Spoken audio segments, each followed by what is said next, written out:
Hi friend, good morning. আমরা এখন আছি যোধপুর স্টেশনে। আমরা যাবো বড় মার কাছে। অনেক লেট হয়ে গেছে, জানি না পুজো দিতে পারবো কিনা।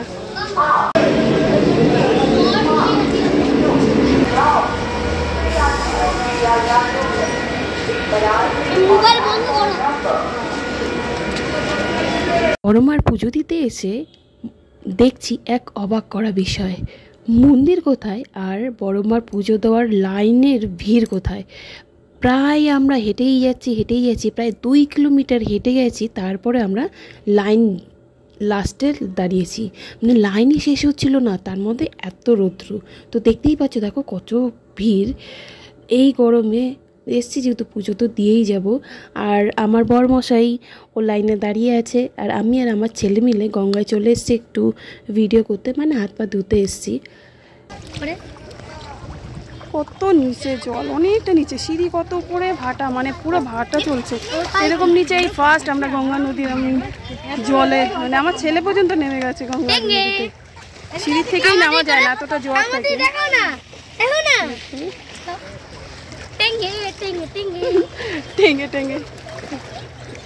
দীর্ঘ 4 ঘন্টা লাইন নিয়ে দাঁড়ানোর পর অবশেষে আমরা বড় মায়ের কাছে, মন্দিরের কাছে চলে এসেছি।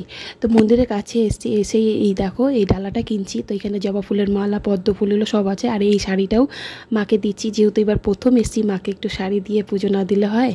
তো এই দেখো পুরো মন্দিরের কাছে ফাইনালি আমরা বড় মায়ের গেটের সামনে পৌঁছে গেছি।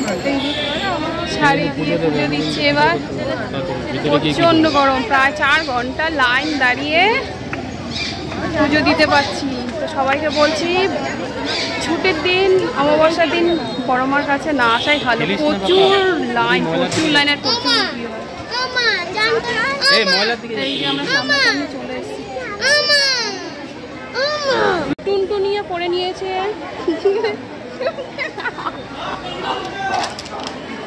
আমাদের টুনটুনিকে কেমন লাগছে অবশ্যই বলো। টুনটুনি আমার।